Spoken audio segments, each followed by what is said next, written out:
What's new in day one of the Icebreaker event? We're kicking off this 5-day event to celebrate Payday 2's 5th birthday with the reintroduction, I suppose, of the heister Joy. Hailing from the dead but still forgotten Nintendo Switch version of the game, she's a 22-year-old Japanese hacker and supposedly Locke's protege. On her mask is a pixelated display that automatically swaps between various stylings, including those of her crewmates. As for her voice, body bag case here.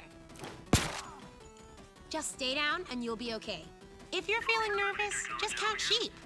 And stay down. Hey, Control, you know that you calling me all the time like this is kinda creepy? I wish you'd stop.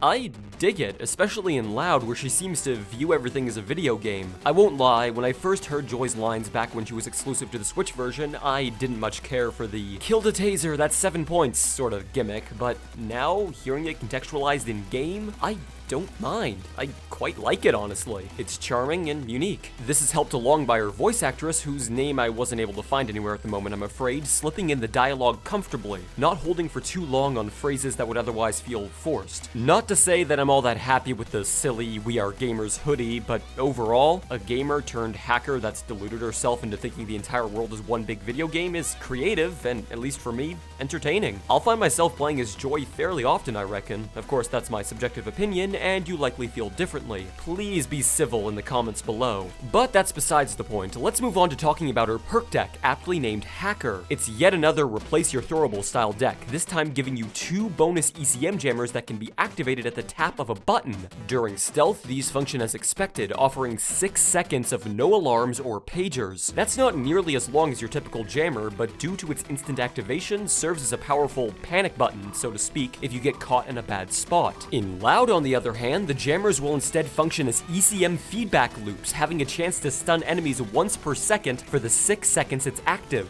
On top of this, depending on how much of the perk deck you've leveled up, kills you score while your jammer is active will give you back 20 HP and net you a bonus 20 points of dodge for 30 seconds. And when Hacker is maxed out, any kills your teammates score while the jammer is active will also restore 10 HP. Both of the jammers provided by Hacker have 100-second cooldowns. However, this is reduced by 6 seconds for every frag you snag. Overall, I'd consider Hacker to be the perfect pseudo-stealth perk deck. Excellent on stealth heists with Loud segments like Big Oil Day 2, or if you simply don't care one way or the other if the alarm goes off. As for general use, well, it's hard to say. This perk deck doesn't grant any passive dodge, yet it's clearly designed to be used with a suit. 6 seconds of feedback isn't very long, the bonus dodge could simply be attained passively via the Rogue perk, the health restoration isn't exactly what I'd call sustainable, and the over minute and a half of cooldown leaves a lot to be desired. That said, having 2 ECMs is helpful, and the stunning effect makes it ideal for quickly pushing past a crowd to get to the next objective.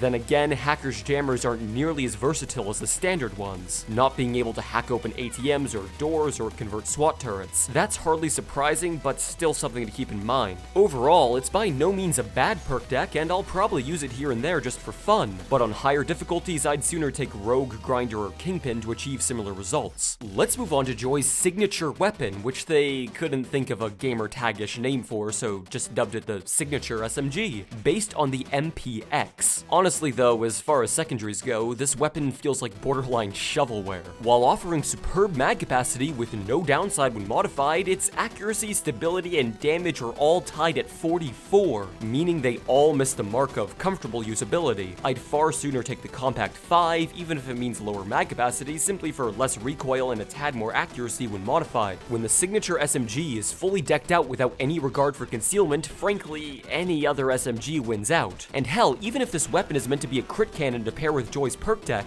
the Micro Uzi is still the king of kings in that regard. The Signatures do have an akimbo variant as well, yet all this does is hamper the weapon's already poor stability and modification pool further. And when it comes to akimbo SMGs, you have literally every single one to choose from, regardless of your DLC lineup. Aside from their aesthetic, I can't see myself using the Signatures for any real reason in the future. Still, they're free, and maybe I'm wrong about these weapons, like I was with the Akimbo Grims. Only time will tell. It's a stick. Other than that, some new trophies were added to the safe house, being the 3 boxes secured on Golden Grin, Breaking Feds, and Henry's Rock respectively. You have to beat all of those heists in order to unlock them, however, if you already did that in the past, completing any heist now should score them for you right away. Duke will be toiling away in the safe house, trying to uncover their secrets. And finally, a gold golden mask as is tradition for Payday's birthday. Wolf gets the code of shiny yellow paint this time around. Congratulations. And that's just about it. Overall, I'm happy with Joy and her perk deck, yet her weapons leave a lot to be desired. As for the storyline and the whole ARG situation, I'm not typically one to get involved with all of that theory crafting. Apparently, some sort of puzzle is being put together via pieces posted on social media by Overkill & Co. What this image reveals, we'll have to wait and see. I'll link to the website below if you're interested. Before I go, I'd like to mention how I'll be covering this event this time around. Assuming Icebreaker now falls under the standard one day on, one day off update style, I'll only be making videos for the days where content is actually introduced. This means in all likelihood I'll have 3 videos, this one that you just watched, one on the 3rd day, and one on the 5th day. Of course, if there is major content added tomorrow, I'll change my plans, but assuming the past is anything to go off of, I'll be seeing you on Wednesday. Thanks for watching, and take it easy!